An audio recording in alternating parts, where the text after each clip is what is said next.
ଆପଣ ଜାଣନ୍ତି ପ୍ରତ୍ୟେକ ନିର୍ବାଚନ ଫଳାଫଳ ପଛରେ କେବଳ ହାରଜିତ୍ ନୁହେଁ ବରଂ ସଂଖ୍ୟା ଆଉ ରଣନୀତିରେ ଗୁନ୍ଥା ହୋଇଥିବା ଗୋଟିଏ ପୂରା କାହାଣୀ ଥାଏ। ଆସନ୍ତୁ ଆଜି ସେମିତି ଏକ ନିର୍ଦ୍ଦିଷ୍ଟ ମାମଲାର ଗଭୀରକୁ ଯିବା ଯେଉଁଠି ତଥ୍ୟ କେବଳ ଭୋଟ ଗଣେନି ବରଂ ଲୋକଙ୍କର ଆଶା ଆଉ ନିରାଶାର ସ୍ୱର ପାଲଟିଯାଏ। ଆମର ଏହି ଯାତ୍ରା ଆରମ୍ଭ ହେଉଛି ଓଡ଼ିଶାର ନବରଙ୍ଗପୁର ନିର୍ବାଚନ ମଣ୍ଡଳୀରୁ। ଏହା କେବଳ ମାନଚିତ୍ରରେ ଥିବା ଗୋଟେ ଜାଗା ନୁହେଁ ବରଂ ଏମିତି ଏକ କ୍ଷେତ୍ର ଯେଉଁଠି ରାଜନୀତି ସମାଜ ଆଉ ଲୋକଙ୍କ ଦୈନନ୍ଦିନ ସଂଘର୍ଷ ମିଶି ଏକ ବହୁତ ଜଟିଳ ଚିତ୍ର ତିଆରି କରେ। ତେବେ 2024ରେ ଏଠି ଏମିତି କ'ଣ ହେଲା? ନବରଙ୍ଗପୁର ଦେଖିଲା ଏକ ବହୁତ ବଡ଼ ରାଜନୈତିକ ପରିବର୍ତ୍ତନ। ଏହା ଖାଲି ଗୋଟେ ନିର୍ବାଚନୀ ଫଳାଫଳ ନଥିଲା ବରଂ ଏକ ସ୍ପଷ୍ଟ ସଂକେତ ଥିଲା ଯେ ଭୋଟରଙ୍କ ମନ ବଦଳୁଛି। ତେବେ ଏହି ପରିବର୍ତ୍ତନ କେମିତି ଆଉ କାହିଁକି ହେଲା? ଏହା ହିଁ ଆମର ଆଜିର ମୂଳ ପ୍ରଶ୍ନ।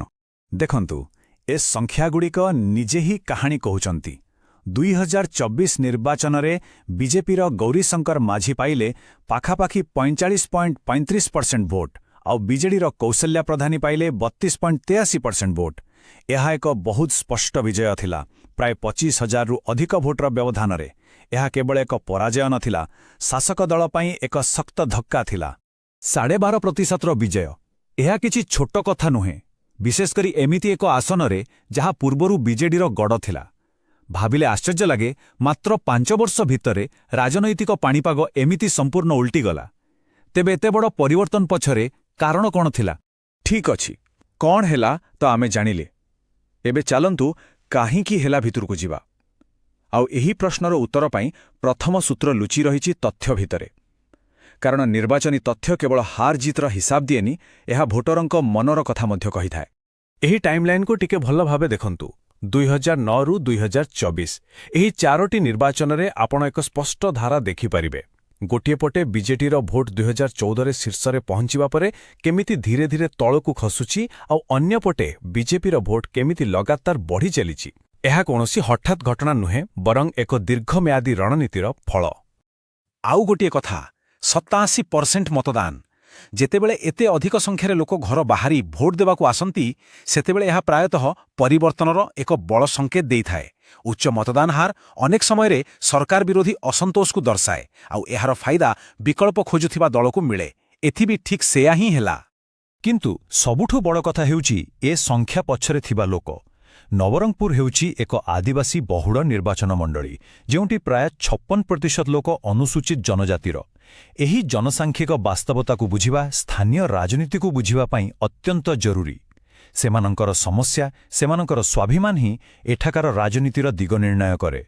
ଏବେ ସଂଖ୍ୟାକୁ ଟିକେ ପଛରେ ରଖି ଚାଲନ୍ତୁ ସିଧା ମାଟିର କଥା ଶୁଣିବା, ଲୋକଙ୍କ କଥା ଶୁଣିବା। ଭୋଟରମାନେ ପ୍ରକୃତରେ କ'ଣ ଅନୁଭବ କରୁଥିଲେ? କେଉଁ ଅଭିଯୋଗଗୁଡ଼ିକ ସେମାନଙ୍କୁ ପରିବର୍ତ୍ତନ ପାଇଁ ଭୋଟ ଦେବାକୁ ବାଧ୍ୟ କଲା? କାରଣ ଏହି ଅଭିଯୋଗ ଭିତରେ ହିଁ 2024 ଫଳାଫଳରେ ପ୍ରକୃତ କାରଣ ଲୁଚି ରହିଥିଲା। ପ୍ରଥମ ଆଉ ସବୁଠୁ ବଡ଼ ସମସ୍ୟା ବିଜୁଳି ନାହିଁ। ଏହା କେବଳ ଏକ ଅଭିଯୋଗ ନୁହେଁ, ଏହା ଏକ ମୌଳିକ ଆବଶ୍ୟକତାର ଅଭାବ। ଯେତେବେଳେ ଗାଁରେ ସନ୍ଧ୍ୟା ହେଲେ ଅନ୍ଧାର ଘୋଟିଯାଏ, ପିଲାଙ୍କ ପାଠପଢ଼ା ବନ୍ଦ ହୋଇଯାଏ, ଜୀବନ ଅଟକିଯାଏ, ସେତେବେଳେ ଅସନ୍ତୋଷ ବଢ଼ିବା ସ୍ୱାଭାବିକ। ତାପରେ ଆସୁଛି ରାସ୍ତା ନାହିଁ। ରାସ୍ତା କେବଳ ଗମନାଗମନ ପାଇଁ ନୁହେଁ, ଏହା ବିକାଶର ଶିରାପ୍ରଶିରା। ରାସ୍ତା ନଥିଲେ ଗାଁକୁ ଡାକ୍ତରଖାନା, ସ୍କୁଲ କିମ୍ବା ବଜାର ପହଞ୍ଚିପାରେ ନାହିଁ। ଏହା ଲୋକଙ୍କୁ ବାକି ଦୁନିଆଠାରୁ ପୂରାପୂରି ଅଲଗା କରିଦିଏ। ଆଉ ସବୁଠୁ ଜରୁରୀ, ପିଇବା ପାଣି ନାହିଁ। ଏହା ତ ସବୁଠାରୁ ଗମ୍ଭୀର କଥା। ଯେତେବେଳେ ଲୋକଙ୍କୁ ଶୁଦ୍ଧ ପାଣି ମୁନ୍ଦେ ପାଇଁ ମାଇଲ ମାଇଲ ଚାଲିବାକୁ ପଡ଼େ ସେତେବେଳେ ବଡ଼ ବଡ଼ ସରକାରୀ ଯୋଜନା ଫିକା ପଡ଼ିଯାଏ। ଏହି 3ଟି ମୌଳିକ ଅଭାବ ଗ୍ରାମୀଣ ଅସନ୍ତୋଷର ଏକ ସ୍ପଷ୍ଟ ଚିତ୍ର ଦେଉଛି। ତେବେ ମୋଟାମୋଟି ଭାବେ ଦେଖିଲେ ଏଗୁଡ଼ିକ ଥିଲା ମୁଖ୍ୟ ସମସ୍ୟା। ପ୍ରବଳ ଗରିବୀ ଆଉ ଜୀବିକାର ଅଭାବ, ବିଜୁଳି, ରାସ୍ତା, ପାଣି ଭଳି ଦୁର୍ବଳ ଭିତ୍ତିଭୂମି, ସ୍ୱାସ୍ଥ୍ୟ ଶିକ୍ଷାର ଅଭାବ, ନକ୍ସଲ ଭୟ ଆଉ ତା ସାଙ୍ଗକୁ ପ୍ରଶାସନିକ ଦୁର୍ନୀତି। ଏସବୁ ମିଶି ଏକ ଏମିତି ପରିସ୍ଥିତି ତିଆରି କରିଥିଲା ଯାହା ପରିବର୍ତ୍ତନ ପାଇଁ ସମ୍ପୂର୍ଣ୍ଣ ପ୍ରସ୍ତୁତ ଥିଲା। ସମସ୍ୟା ତ ଜଣାପଡ଼ିଗଲା, କିନ୍ତୁ କେବଳ ସମସ୍ୟା ଗଣିଲେ ତ କାମ ହେବନି।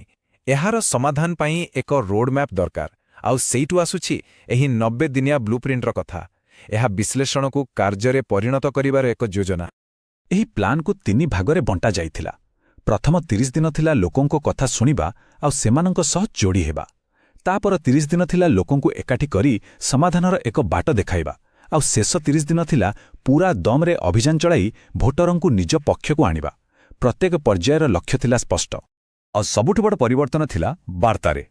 ପୁରୁଣା କଥା କ'ଣ ଥିଲା? ଖାଲି ଯୋଜନାର ଲମ୍ବା ତାଲିକା। କିନ୍ତୁ ନୂଆ କଥା କ'ଣ ହେଲା?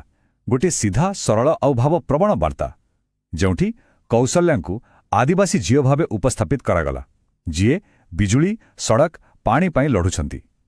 ଏହା ସିଧାସଳଖ ଲୋକଙ୍କ ହୃଦୟକୁ ଛୁଉଁଥିଲା। ତେବେ ଇଏ କାହାଣୀ କେବଳ ନବରଙ୍ଗପୁରର ନୁହେଁ। ଏହା ଆମକୁ ଆଧୁନିକ ରାଜନୀତିର ଏକ ନୂଆ ଦିଗ ଦେଖାଉଛି, ଯେଉଁଠି ଶାସନକୁ ସଂଖ୍ୟା ଆଉ ତଥ୍ୟ ମାଧ୍ୟମରେ ମପାଯାଏ। କେବଳ ପ୍ରତିଶ୍ରୁତି ନୁହେଁ, ପରିଣାମ ହିଁ ଏବେ ସବୁକିଛି। ଏହି ନୂଆ ରାଜନୀତିରେ କାମକୁ ମାପିବାକୁ ପଡ଼ିବ, ଯେମିତିକି ବୁଥ୍ ଆକ୍ଟିଭେସନ୍ ରେଟ୍, ମାନେ କେତେ ଗାଁରେ ଦଳର କର୍ମୀ ସକ୍ରିୟ ଅଛନ୍ତି, ମାଇକ୍ରୋ ପ୍ରୋଜେକ୍ଟ, ମାନେ ଲୋକେ ଦେଖିପାରୁଥିବା ଛୋଟ ଛୋଟ କାମ କେତେ ଶେଷ ହେଲା, ଆଉ ଡିଜିଟାଲ ରେସ୍ପନ୍ସ ଟାଇମ୍, ମାନେ ମିଛ ଖବରକୁ କେତେ ଶୀଘ୍ର ରୋକାଯାଇପାରୁଛି। ଏହା ଶାସନକୁ ଲୋକଙ୍କ ପାଖରେ ଉତ୍ତରଦାୟୀ କରାଏ। ଆଉ ହଁ, ଡିଜିଟାଲ ଦୁନିଆରେ ନାଗରିକଙ୍କ ତଥ୍ୟର ସୁରକ୍ଷା ଏବଂ ସେମାନଙ୍କ ସହମତି ନେବା ମଧ୍ୟ ସେତିକି ହିଁ ଗୁରୁତ୍ୱପୂର୍ଣ୍ଣ। ତେବେ ଏସବୁରୁ ଆମେ କେଉଁ ବଡ଼ ଶିକ୍ଷା ନେଇପାରିବା? ନବରଙ୍ଗପୁର ଆମକୁ ଭାରତୀୟ ରାଜନୀତିର ଭବିଷ୍ୟତ ବିଷୟରେ କ'ଣ କହୁଛି? ଶିକ୍ଷାଟି ହେଉଛି ନିର୍ବାଚନ ଆଉ କେବଳ ଲୋକପ୍ରିୟତା କିମ୍ବା ଭାଷଣବାଜିର ଖେଳ ହୋଇ ରହିନାହିଁ। ଏହା ହେଉଛି ଶାସନ ପାଇଁ ଡାଟା ଇଞ୍ଜିନିୟରିଂ।